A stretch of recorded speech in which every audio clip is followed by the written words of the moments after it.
Shalom. आप किस बात से डरते हैं?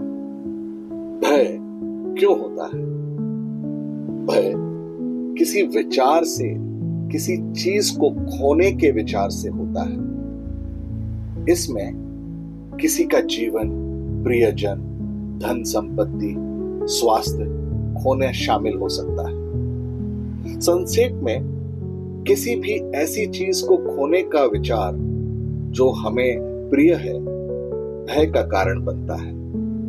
क्या कोई अच्छा भय और कोई बुरा भय भी होता है?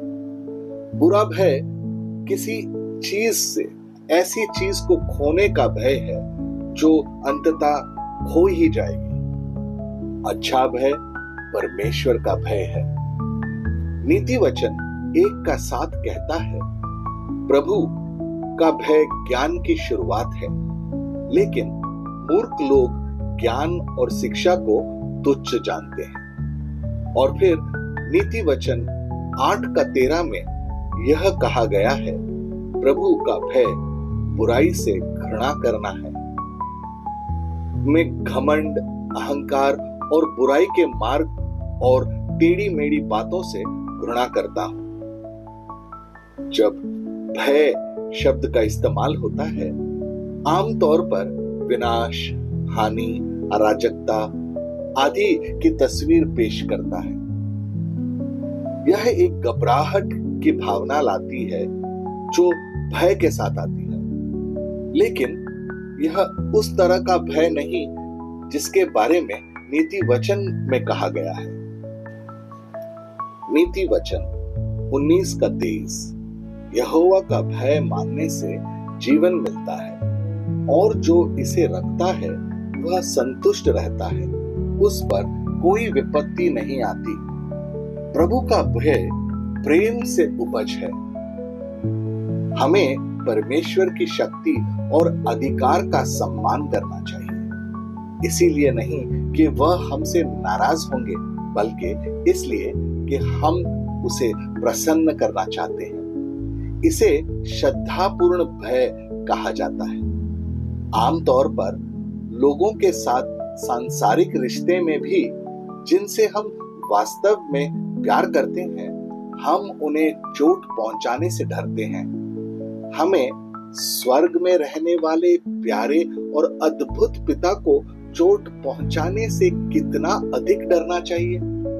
लव व्यवस्था उसका 25वां अध्याय उसका 17वां पद कहता है, एक दूसरे का फायदा ना उठाओ, बल्कि अपने परमेश्वर का भय मानो। मैं तुम्हारा परमेश्वर यहोवा हूं। फिर एक ऐसा समय भी आता है जब हम अपने दुश्मनों से डरते हैं।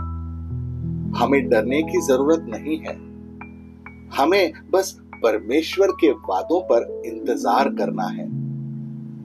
यशाया का 35 उसका 4, घबराने वालों से कहो, हियाव बांधो, डरो मत, देखो तुम्हारा परमेश्वर पलटा लेने और प्रतिफल देने को आ रहा है। हाँ, परमेश्वर आकर तुम्हारा उद्धार करेगा। ऐसा लगता है कि हम कभी-कभी खुद को डर से लिपटना चाहते हैं। हम क्या खाएंगे? क्या हमारे पास जीने के लिए पर्याप्त धन होगा? देखें, परमेश्वर हमसे क्या कहना चाहते हैं। मत्ती रचित सुसमाचार उसका 10वां अध्याय उसका 29 से लेके 31 पद तक पढ़ेंगे। क्या पैसे में 2 गुरैया नहीं बिकती? तो भी तुम्हारे पिता की इच्छा के बिना उनमें से एक भी भूमि पर नहीं गिर सकती। तुम्हारे सिर के बाल भी सब गिने हुए हैं, इसीलिए डरो नहीं, तुम बहुत गुरैयों से बढ़कर हो। आज हम किस से जूझ रहे हैं? क्या हम आने वाले कल से डरते हैं? बाइबल में हमें प्रोत्साहित करने और डर ना करने के लिए बहुत सारे उदाहरण हैं। पौलुस के जीवन को देखें। वह शक्ति, अधिकार और धन में यहूदी महासभा में बढ़ रहा था। यीशु ने उसे छुआ और उसका जीवन बदल गया।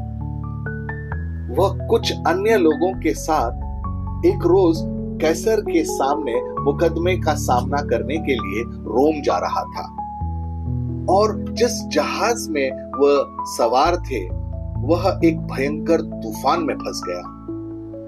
उसके साथ के लोग डर गए और पौलुस ने उनसे यह कहा, प्रेरितों का काम उसका 27वां अध्याय 22 से लेके 24 पद तक।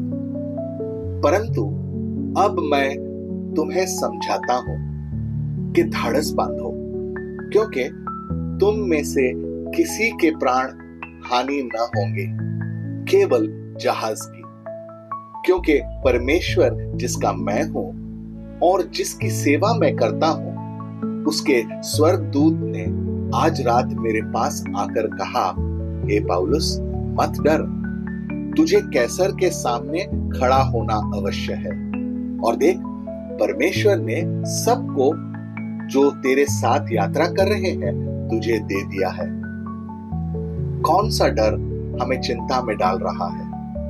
परमेश्वर पर भरोसा रखो, क्योंकि उसने कहा उसके पास हमें नुकसान पहुंचाने की नहीं बल्कि हमें समृद्ध करने की योजनाएं हैं। और उसने कहा कि वह हमें कभी नहीं छोड़ेगा ना ही कभी त्यागेगा। आइए हम प्रार्थना करें। प्यारे और दयालु स्वर्गीय पिता, मैं आपकी दया के सिंहासन के सामने आता हूं और आपसे प्रार्थना करता हूं कि आप मुझे मेरे जीवन में आगे बढ़ने के लिए मजबूत करें। मैं अपने चारों ओर मुसीबतों के तूफानों को घूमता हुआ देख रहा हूं। काले बादल मंडरा रहे हैं जो मेरे ऊपर उदासी का माहौल लाते हैं और इसीलिए मैं अपने जीवन के लिए प्रार्थना करता हूं। मैं उन सभी के लिए भी प्रार्थना करता हूं जो अभी सुन रहे हैं। मैं प्रार्थना करता हूं हमें आपका भय से भर दें, जो किसी और चीज या इस दुनिया में किसी और से न डरने की ओर ले जाएं। आपका भय, आपकी प्रति श्रद्धा, आपका विस्मय, आपकी पूजा जो आप पर विश्वास और आप पर भरोसा करने के और हमें ले जाते हैं। अब्बा पिता, मैं प्रार्थना करता हूं कि आप हमें अपने पूरे दिल से हमारे पास जो कुछ भी है उसके साथ आप पर भरोसा करने में हमारी मदद करें। मैं अपने जीवन के साथ आप पर भरोसा करता हूं और मुझे यकीन है कि सुनने वाले भी सभी लोग वैसा ही करते होंगे। मुझे भरोसा है कि आप हम और हमारे परिवारों के लिए आएंगे। हे पिता, अब हम किसी भी चीज या किसी से नहीं डरेंगे, क्योंकि ये ज्यादा से ज्यादा हमारे शरीर को नुकसान पहुंचाएंगे। लेकिन आपका वचन हमें बताता है कि पिता, आपके पास हमारे शरीर के साथ हमारी आत्माओं को भी नरक में नष्ट करने की शक्ति है। हाँ अब्बा पिता, वचन हमें यह भी बताता है कि आप अनुग्रह में भरपूर और क्रोध में विलंब करते हैं। हे पिता, मैं आपसे प्यार करता हूं और अपने बचे हुए सांसारिक जीवन में अपने सारी शक्ति से आपकी आराधना करूंगा। यीशु के नाम पर मैं ये प्रार्थना करता हूं। आमीन और आमीन। अपने दिन की शुरुआत प्रभु यीशु से करें। सब्सक्राइब कीजिए, नोटिफिकेशंस ऑन रखिए और ये दैनिक भक्ति आपको रोज मिलेगी। धन्यवाद।